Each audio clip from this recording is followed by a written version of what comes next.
¿Ha tenido usted que cerrar su negocio con motivo de la pandemia del COVID-19? ¿No sabe qué decirle a sus empleados o a sus consumidores? ¿Qué trámites debe hacer usted ante el Ministerio de Trabajo? Hoy se lo contamos con la licenciada Paola Gutiérrez, experta laboralista, con quien conversaremos en Consumidores Activos. Mi nombre es Paola Gutiérrez, soy abogada especialista en Derecho del Trabajo. Para el país, una función pública y un servicio público de calidad, con funcionarios idóneos y con trámites expeditos, es fundamental para el desarrollo laboral tanto de las empresas como de los trabajadores, y por lo tanto como usuarios de los servicios públicos es absolutamente indispensable que tengamos una respuesta pronta, rápida, ágil, sobre todo en una situación de pandemia como la que estamos viviendo el día de hoy, de manera que los trámites que se gestionen lo que permitan es una mayor reactivación en un menor corto tiempo y no más bien un ancla para poder desarrollar y regresar pronto a las labores en las empresas. Muchas gracias, Paola, por acompañarnos hoy aquí en Consumidores Activos. La idea es tratar un tema que hoy está en boga en la discusión nacional y para la cual mucha gente tiene dudas. Definitivamente el coronavirus vino a cambiarnos a todos la perspectiva de los negocios. Mucha gente se enfrentó hoy a la necesidad de cerrar de manera intempestiva sus negocios, sus locales, y no saben qué hacer frente a sus empleados, no saben qué hacer frente al consumidor, no saben cómo reaccionar ante el Ministerio de Trabajo, ante esta realidad. ¿Cómo funciona, y tal vez iniciar por ahí la discusión, cómo funciona legalmente el tema de la denominada suspensión de los contratos laborales, de la cual se habla libremente, pero creo que es muy poco lo que se puntualiza en la práctica? Muchas gracias, Eric, por invitarme al programa. Yo encantada de estar aquí. Me parece que el tema efectivamente es de gran interés en el sector laboral, tanto para trabajadores, para empresas y para los consumidores, que de alguna manera se han visto también afectados por las reducciones y, muy bien como vos lo señalás, como por las suspensiones. La pandemia, la situación de emergencia nacional vino totalmente a cambiar el panorama laboral del país, de cómo se manejan las empresas y de las relaciones que mantienen con sus trabajadores, sobre todo en elementos esenciales del contrato de trabajo como la jornada o como la prestación continua del servicio. Yo creo que hay dos figuras que han sido muy importantes, que se identifican como medidas para la protección del empleo, en el sentido de que son alternativas para que los patronos no tengan que optar por el despido. Ahora, ¿qué tan efectivas realmente terminen siendo estas medidas? Lo iremos viendo en el corto plazo, es decir, ya ha pasado 3 meses desde que inició todos estos cambios laborales, desde la declaratoria de emergencia. Las empresas ya están solicitando prórrogas y entonces ya a partir de aquí veremos si efectivamente el empleo se protegió o si por el contrario lo que hicimos fue aplazar las decisiones del despido, lo cual sería muy negativo para el país. Una de estas figuras es la suspensión del contrato de trabajo. Ha estado en el código desde 1943 y yo me atrevería a decir, Eric, que si se ha usado en este país más de 10 veces en todos estos años, ha sido mucho. Era una figura que estaba ahí regulada en el código, pero no tenía ninguna o muy poca aplicación práctica, porque los efectos de la suspensión son muy importantes, es decir, por un tiempo que el código no define, el contrato se suspende y por lo tanto la persona no tiene obligación de prestar los servicios para la cual fue contratada, ni tampoco recibe remuneración salarial.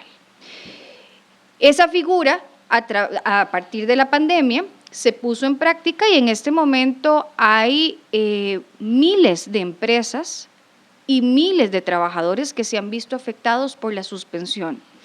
El Ministerio vino a crear una regulación específica de la suspensión para efectos de la pandemia, en donde limitó la suspensión inicialmente a 1 mes, es decir, las autorizaciones que los patronos tienen que seguir ante el Ministerio les dan vigencia de 1 mes, prorrogable por 2 meses más, es decir, que el primer trimestre había una prórroga automática por 3 meses, que ya se están cumpliendo, ya la mayoría de las empresas están llegando a ese límite, entonces ahora lo que nos estamos planteando es la prórroga.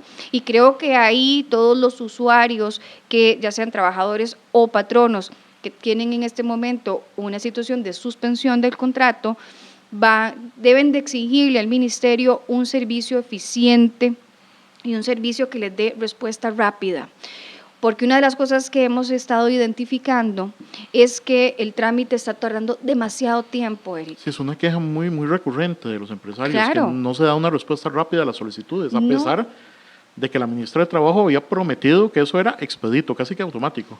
El decreto que emitió el ministerio al puro inicio señalaba que la inspección laboral, que es el departamento encargado de darle trámite a estas autorizaciones, en 3 días iba a emitir la resolución. Yo tengo casos que ya están cerca de cumplir el primer trimestre y todavía no tienen una resolución. Ahora bien, el patrono no era que tenía que esperar a que el ministerio emitiera la resolución para poder aplicar la medida, pero hay una gran inseguridad en las partes, Claro. porque primero el patrono no sabe si se lo van a autorizar o no. Y el trabajador también tiene cierta desconfianza, totalmente entendible, de si se presentó, si no se presentó, si se presentó bien, si se presentó mal, por cuánto tiempo se va a dar, etcétera. Y esto ha generado muchas incomodidades totalmente comprensibles, porque hay que ponerse en los zapatos de la gente que de un momento a otro, de un día para otro, porque esto es sin previo aviso, se quedaron sin salario. Para mucha gente ese era su único ingreso familiar. Entonces eso tiene una urgencia importante. El Ministerio de Trabajo probablemente esté haciendo los esfuerzos que han considerado que pueden asumir en este momento, pero que para mí no han sido suficientes. Es decir, tener que esperar más de 3 meses cuando el decreto dice 3 días es una diferencia significativa en un momento en donde, ante tanta incertidumbre, las oficinas públicas deberían de desvelarse en dar seguridad. Ahora, pero ¿qué requisitos deben cumplir entonces para que les autoricen esa suspensión del contrato? Por lo menos para tener cierto grado de seguridad de que aunque sea tarde, les van a autorizar la suspensión del contrato y que al final no sea sencillamente un trámite que vaya a topar con pared. Sí, los requisitos no son muy complicados, pero siempre hay un cierto, obviamente, grado de discrecionalidad a la hora de decidir si está justificada o no está justificada la medida. Ciertamente, Erika, hasta este momento, la mayoría de las resoluciones han sido dando con lugar la medida, aceptándola, pero también han habido otras que la han rechazado, es la minoría o la menor cantidad. Lo que pasa es que ahí hay que tener en cuenta cuáles son los efectos si a un patrono le dicen que no a la suspensión. Por supuesto. Tiene que pagar los salarios que dejó de percibir el trabajador de forma retroactiva, o de lo contrario el trabajador puede dar por roto ese vínculo laboral, con lo cual en una situación en que si yo como patrono tuve que pedir la suspensión era porque no estaba teniendo ingresos, sí, porque mi negocio está suspendido, está paralizado ante la situación de la pandemia, ya sea porque los consumidores no están requiriendo el servicio que yo ofrezco o porque tengo una orden sanitaria que me lo impide. Entonces, si además de eso tengo que irme atrás a pagar salarios retroactivos, etcétera, es una situación absolutamente insostenible para los patronos en ese sentido. Una sentencia de muerte totalmente para la empresa. Absolutamente, absolutamente. Entonces, claro, tenemos la suspensión, que lo que tiene que demostrar el patrono es que efectivamente su situación, es decir, los perjuicios que tienen en este momento, están totalmente relacionados con la situación de la pandemia y con la declaratoria de emergencia. Hay que presentar ciertos requisitos como una declaración jurada, hay que presentar la personería jurídica, los datos de los trabajadores, etcétera. Y con la suspensión, Eric, había una gran pregunta que al principio generó mucha discusión y ya luego como que no quedó más que aceptarlo, que era que se exige y se continúa exigiendo que para poder solicitar esa medida el patrono tenía que estar al día en la caja y al día en el INSS. Muchos patronos están al día y cumplen con sus obligaciones, hay un segmento que no. De ese segmento que no cumple, no es que todos sean unos irresponsables o que no les importe la seguridad social, hay un grupo importante de gente que por alguna u otra razón han estado atrasados o no se han podido poner al día y tienen las puertas cerradas para la suspensión. Entonces, para los patronos que en ese momento no estaban al día con la caja, la única opción que tenían era o continuar la relación laboral en su totalidad o bien despedir, porque la opción de la suspensión no está sobre la mesa. Incluso para pedir la prórroga hay que emitir una nueva declaración jurada y en esa declaración jurada volver a insistir en que se encuentran o que estaban al día en sus obligaciones. Y entonces aquí entramos en toda otra discusión de lo que significa ser patrono en este país, de las cargas que esto conlleva y de la dificultad en la que se encuentra un patrono que ya está atrasado, que se quiera poner al día. Porque además hay que, y digamos que esto es como para otro programa, ¿verdad? Porque es muy interesante esto, pero no, la gente dice como, ay, vaya, pague.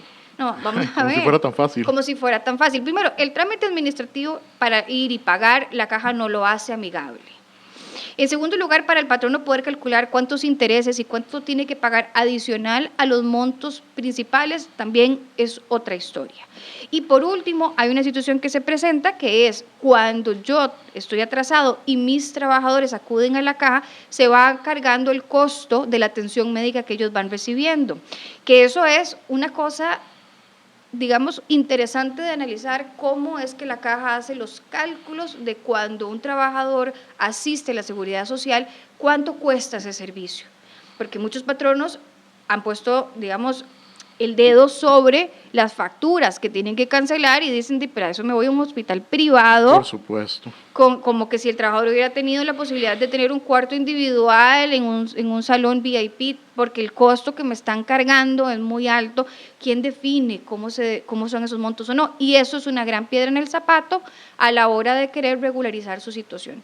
Entonces, así es como está el tema de la suspensión, que es la medida que tiene los efectos más graves antes del despido, porque el trabajador se queda sin salario, lo cual es gravísimo.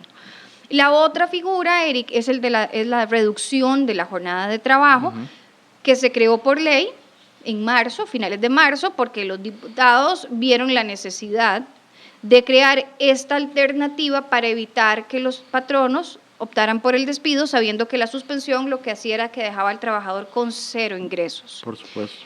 En alguna otra situación, esto hubiera sido muy difícil de que pasara en la Asamblea porque estamos tocando un elemento esencial de la relación que es el salario, porque claro, no es una ley para reducir el salario, es una ley para reducir la jornada, pero claro que hay una reducción. Tiene un efecto en el salario, obviamente. Exactamente, y puede llegar hasta el 75%, es decir, yo me puedo quedar solo con el 25% de mi sueldo si trabajo un 25% de la jornada, y eso también tiene sus requisitos. Las empresas han optado más por la reducción que por la suspensión, y también en este momento se están planteando la necesidad de una prórroga. Y ahí yo creo, Eric, empezamos a ver algunas cosas que necesitan de una atención inmediata, porque los patronos y los trabajadores están urgidos, si es que realmente se justifica la prórroga, de que se las otorguen y que las aprueben. El ministerio hasta hoy, porque esto ha cambiado como 2 o 3 veces en la última semana, ha emitido un formulario con 7 versiones, o sea, 7 diferentes opciones dentro del formulario en línea, para que si yo soy patrono pueda solicitar la prórroga, pero no solo la prórroga, sino, por ejemplo, si yo tenía una reducción de jornada del 50% y ahora ocupo que sea de un 25% porque voy a empezar a trabajar más, tengo que presentar el formulario. Si ya la modificación en la reducción de la jornada no afecta a la totalidad de la planilla, sino solo a un grupo, tengo que presentar formulario. Si de repente yo lo que necesito es que se haga la prórroga de la medida, tengo que presentar el formulario. Si yo lo que voy a hacer es llamar a todos los trabajadores para que se reincorporen de nuevo a sus labores, tengo que llenar el formulario. Son 7 opciones, es un formulario que no es muy amigable. Me vuelven a pedir información que ya me habían pedido cuando que ya tienen, y aparte de eso, yo no he encontrado un sustento legal que le dé pie a ese montón de solicitudes que están dentro del formulario, o sea, a que el patrono tenga que gestionar todas esas cosas a través del ministerio con este formulario. La ley lo único que señala es que el ministerio tiene que aprobar, por ejemplo, en el caso de la reducción, y si va a pedir una prórroga, la prórroga, pero todas estas otras opciones que está pretendiendo el ministerio que se hagan a través de ellos en este formulario en línea, no les encuentro sustento jurídico. Típica burocracia. La típica burocracia, y entonces también va en contra de la ley que protege al funcionario del exceso de los trámites, porque no tiene ningún sustento. En el caso de la suspensión, se dice que cuando se vayan a llamar de nuevo a los colaboradores, se necesita hacerlo a través del Ministerio de Trabajo. Así que las opciones para que el patrono tenga que seguir en esta burocracia, las obligaciones legales son muy puntuales, están señaladas en la ley, pero esto como que se amplió a que cualquier modificación tenga que seguir ese camino. Por ejemplo, si hay que ingresar, esto es como muy ilógico, hay que volver a ingresar los datos de todos los trabajadores afectados.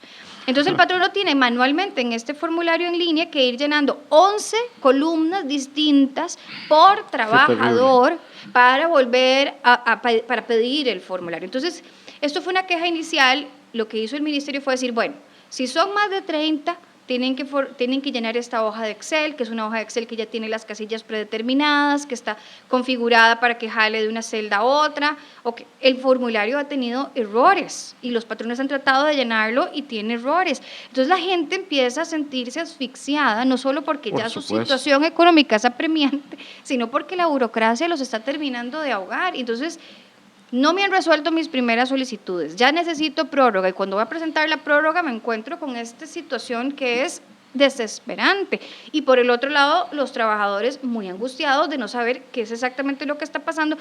Y cuando uno no lo tiene muy claro, Eric, uno empieza a cuestionarse si el patrono lo está haciendo bien. Entonces eso ya va creando también una situación de roces innecesarios. Y he empezado a ver gente quejándose seriamente en el ministerio porque no les dan respuesta, porque son muy evasivos, porque lo que tienen es un chat de consultas, pero que la gente quiere saber, mire, se presentó, no se presentó, cuándo van a resolver, qué falta. A mí me ha pasado que inspectores me han llamado varias veces para volverme a pedir los requisitos que ya yo les solicité, cuando uno lo que necesita es que esto sea rápido y expedito. Imaginémonos lo que pasó ahora antes del Día del Padre. Había gente... No, una situación tremenda. Más bien me gustaría que eso habláramos ahora porque eso genera cierta incertidumbre en el patrono para decidir qué camino seguir.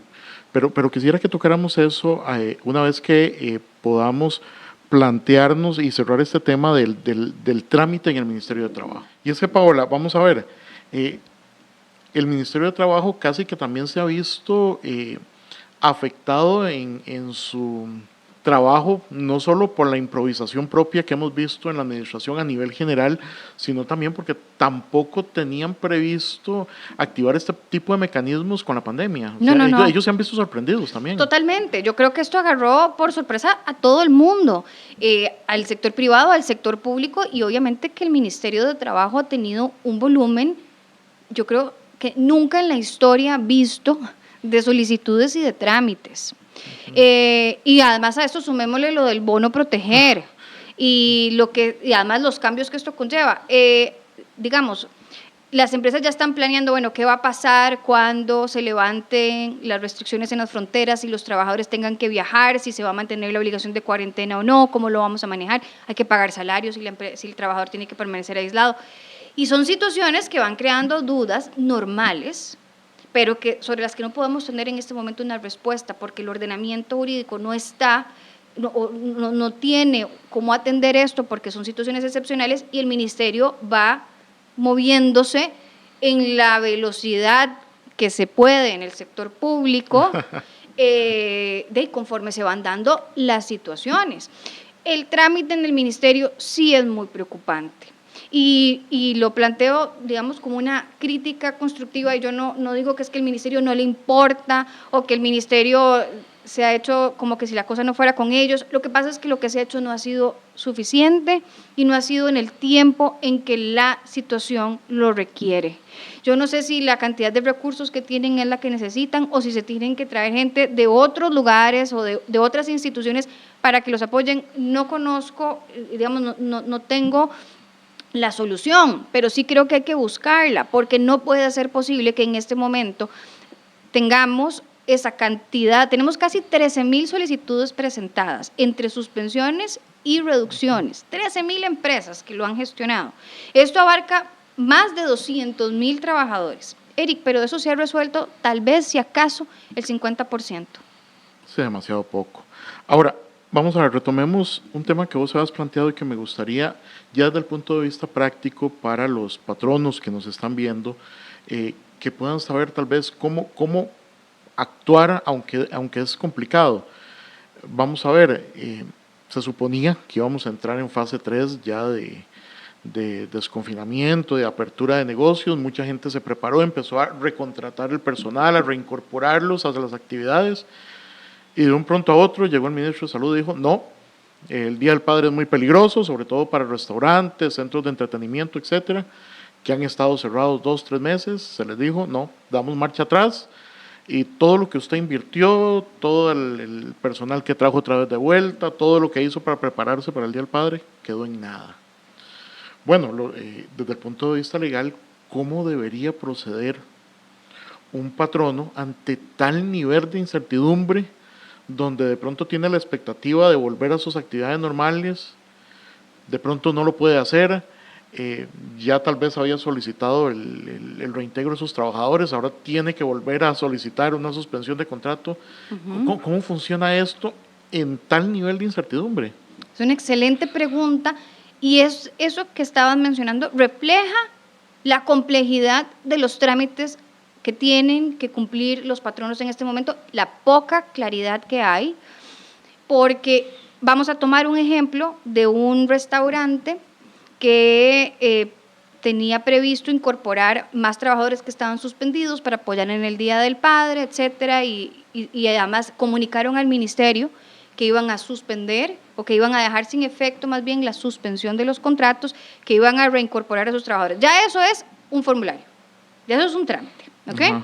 Que requiere de declaración jurada autenticada por abogado, que requiere de una certificación de personería jurídica y tiempo para llenar el formulario. Ok, ahora, de repente, literalmente, de un día para otro o el mismo día nos enteramos que la cosa cambió y que ya no va a ser así. Entonces, el patrono lo que tiene que hacer es, yo tengo que regresar a mi estado anterior, entonces vuelve a llenar otro formulario. Y entonces dice, no, vuelvo otra vez. Entonces el ministerio le podría decir, no, mire señora, usted ya a mí me comunicó que la medida la había levantado. Ahora usted tiene que empezar nuevamente a pedirme el trámite como si fuera una suspensión por primera vez, porque usted ya me dijo que la había levantado. Pero después resulta que entonces el patrono dice, bueno, lo que voy a hacer es que voy a solicitar más bien una reducción de la jornada, porque puede ser que en una semana la situación cambie y no necesariamente tenga que seguir en una suspensión. Ok, entonces como usted va a pedir una reducción de jornada, pero lo que tenía era una suspensión, tiene que presentarlo por primera vez. Tiene que presentarme los requisitos, tiene que presentarme la declaración jurada o la certificación de contador público, seguir todo el trámite y esperar. Entonces, este patrono en particular dijo, bueno, voy a llamarlos un 50% porque no sé cómo va a estar la cosa. De repente en 15 días la gente empieza a ir al negocio, entonces dice, bueno, voy a pasar de 50 a 25, o sea, la reducción la voy a disminuir para que trabajen más horas, pero todavía no estoy listo para el 100%. Otro formulario, porque usted había dicho 50 y ahora usted me está diciendo que van a trabajar 60 o 70% del tiempo. Entonces necesita volver a presentar otra declaración jurada, otro formulario, otro... Es una literal locura. Ya me cansé de solo oír eso. Y es difícil muchas veces que las personas involucradas, los más interesados, que son los patronos y los trabajadores, entiendan la complejidad de que esto es una situación, además de que si no lo cumplimos, podríamos estar abriendo portillos para que el día de mañana tengamos un montón de demandas en los tribunales, o claro, bien a la inspección de trabajo haciéndonos visitas, obstaculizando que el negocio continúe operando. Entonces es la burocracia, la rigidez, no permite o no está en la misma línea de la flexibilidad que una situación de emergencia y de cambios tan bruscos y repentinos, tan de la noche a la mañana, hay. El Ministerio de Salud podrá tener sus decisiones y sus razones de por qué lo hizo, y uno podría decir si estuvo bien o estuvo mal, pero lo cierto es que lo hizo. Ciertamente. Lo cierto es que lo hizo, y los patronos tienen que reaccionar inmediatamente. Los bares que tenían pensado abrir, o sea, todo lo que esto conllevó, los hoteles, todo lo que esto conllevó, tienen que reaccionar, apenas se enteran después de la conferencia de prensa. De los bestsellers de los mediodía. Sí, y entonces hay que tomar decisiones inmediatas, pero esa decisión inmediata ya no es que yo como patrono te lo comunico y lo implementamos. No, es que tengo que seguir todo un trámite burocrático que puede ser que en una semana lo tenga que volver a hacer porque la situación cambió de nuevo. Ahora, ¿cómo se hace cuando la primera solicitud hace 3 meses ni siquiera ha sido resuelta y ya tenés otras 2 o 3 en cola? O sea, ¿cómo funciona un negocio desde el punto de vista legal en esos términos? Y se crea una situación de inseguridad jurídica que en materia laboral es muy peligrosa. Es muy peligrosa porque partimos de un derecho, de una rama de protección hacia el trabajador desde su origen, y que por lo tanto, si el patrono, quien tiene que asumir la carga de la prueba, no tiene la documentación para demostrar cómo ha actuado, qué ha hecho, qué acciones ha tomado siguiendo la ley, el día de mañana dice, ¿y qué voy a presentar yo? ¿Qué voy a mostrar yo? Porque además, a raíz de la situación de emergencia, para todo lo que eran las gestiones iniciales, por primera vez, cuando yo voy a suspender por primera vez, cuando voy a aplicar una reducción de jornada por primera vez, el trámite no es físico, es por medio de un correo electrónico, no se admite la presentación de documentos físicos. En algunos casos hay respuesta al ministerio, recibimos su gestión, estará en trámite, y en otros casos no. Es una lotería, hay unos que sí se contestan, hay otros que no. Entonces uno dice, y lo habrán recibido y estará en trámite. Entonces hay que estar buscando en la página a ver si uno aparece dentro de la lista, pero la lista tampoco se actualiza todos los días. Habría que ver el número de gestión, o sea, Y una entonces los inseguridad trabajadores total. es como, enséñeme por favor que usted presentó la suspensión, pero yo estoy preocupado. Y es como, en algunos casos lo que podemos presentar es la respuesta del ministerio diciendo, recibida su gestión se tramitará, y en otros decirle, mire, lo único que le puedo presentar es que yo mandé el correo, pero no recibí respuesta, ha pasado casi 3 meses y no tengo una resolución. El ministerio dice, en algún momento se resolverá. Sí, pero ¿cuándo? Entonces también uno empieza a pensar, vamos a tener que aplicar el silencio positivo. Por supuesto. Y decir, mi señor, usted a mí no me contestó en el plazo que decía, y entonces yo voy a tomar porque en mi autorización está aceptada, es decir, mi gestión se autorizó y aquí ya es silencio positivo porque necesito tener certeza. Como lo mencionabas, puede ser que yo tenga 3 o 4 gestiones en cola y conforme se vayan dando las situaciones y conforme se vayan dando las modificaciones, puedo tener más. Lo que no es lógico es que el ministerio pretenda cargarle a los patronos tantos formularios y tanta burocracia y tanta papelería y tanta cosa en una situación en donde es como más bien déjenos por favor trabajar, déjenos enfocar nuestros recursos en ver cómo hacemos para mantener a los trabajadores que tenemos, para no despedir, para ver cómo negociamos con nuestros proveedores, qué podemos hacer con nuestros clientes, cómo hacemos para sobrevivir. O sea, a veces pareciera que el ministerio pretende que los patronos estén trabajando para el ministerio, llenando formularios para el ministerio. Yo no sé, el ministerio probablemente dice, bueno, qué cómodo, todo el mundo me lo llena en un formulario común y entonces yo ya tengo todas mis bases actualizadas para el bono proteger. Y sí, señor, lo siento, pero es que en este momento no se puede, la realidad es otra. Ahora, ¿cómo funcionar, vamos a ver, en este contexto, cuando en realidad pues no se sabe qué va a pasar a futuro? Vemos ya a cámaras empresariales, incluso una concretamente llamando a la desobediencia casi civil en este sentido, diciendo nos negamos a volver a fase 2, queremos ya implementar la fase 3 de apertura. ¿Qué consecuencias podría tener para un patrono desobedecer eventualmente una orden del Ministerio de Salud? No tanto desde el punto de vista de salud, que le quiten el permiso sanitario, etcétera, sino de cara a sus mismos colaboradores y frente al Ministerio de Trabajo, si decidiera, por ejemplo, moverse a la fase 3 de apertura de comercios. La salud de los trabajadores en el centro de trabajo pesa en gran parte sobre los hombros del patrono. Si un trabajador considera que el patrono lo está poniendo en una situación de riesgo o lo está, por ejemplo, obligando a hacer labores de fase 3 cuando estamos en fase 2 o atender más clientes de los que se permiten o asistir a puestos de trabajo que tienen una orden sanitaria, es decir, a incumplir las medidas, podría perfectamente dar por roto el contrato de trabajo, es decir, el trabajador comunica al patrono que ante la situación de riesgo en la que lo está colocando no va a continuar más con la relación laboral y se va a los tribunales a reclamar las prestaciones, salarios no percibidos, daños y perjuicios, indexación, intereses, costas, etcétera, etcétera, etcétera. Entonces también esa es una, digamos, perspectiva que hay que tomar en cuenta. Se han dado situaciones en donde ante la necesidad y la urgencia, los patronos se han puesto de acuerdo con el trabajador y han dicho, por ejemplo, tramite una suspensión, pero por una semana necesito que vengan a trabajar la mitad del tiempo. Claro. si yo presento esto al ministerio, nos va a dar un siglo, no nos van a haber contestado y la necesidad la tengo para mañana, no sé, para pasado mañana. Y entonces han habido ese tipo de negociaciones sin que se haga la gestión al ministerio. Alguien podría decir, están violando la ley. Sí, la ley me obliga a seguir el trámite, pero la realidad, la urgencia y mi obligación también de tratar de proteger el empleo de esta gente me lleva a tomar otras decisiones. ¿Podría el Ministerio de Trabajo sancionar a un patrono a pesar de que hay un acuerdo patrono colaboradores en ese sentido? Sí.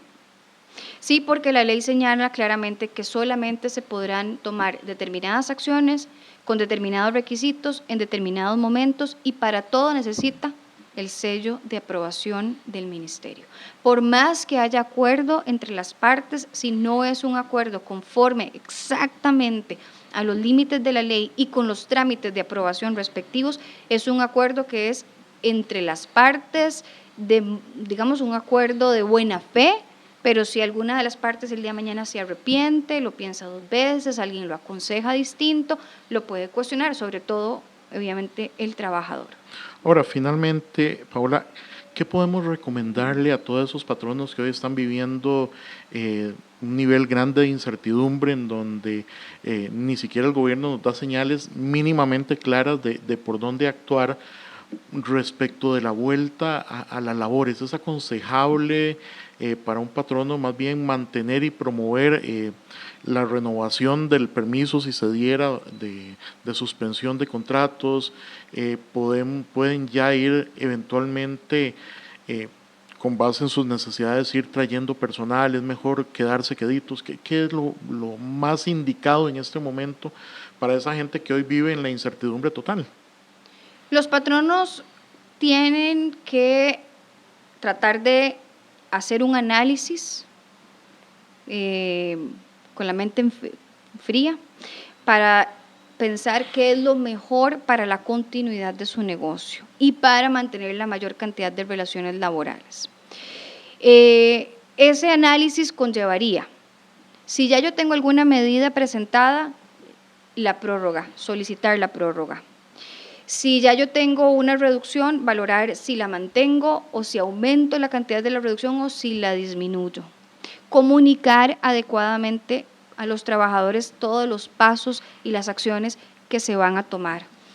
Tratar de hacer una presión positiva para que tanta burocracia se elimine, se modifique y se ajuste y solicitar al Ministerio de Trabajo de que no traten de poner más bien un ancla en una situación que es absolutamente cambiante y que les permitan mantener la mayor cantidad de puestos de trabajo. Si un patrono, si los patronos en general empiezan a sentirse que no tienen movilidad suficiente por tanta burocracia y rigidez, van a pasar 2 cosas, Eric. O van a empezar a incumplir la ley para tratar de sobrevivir, lo cual es absolutamente entendible, claro.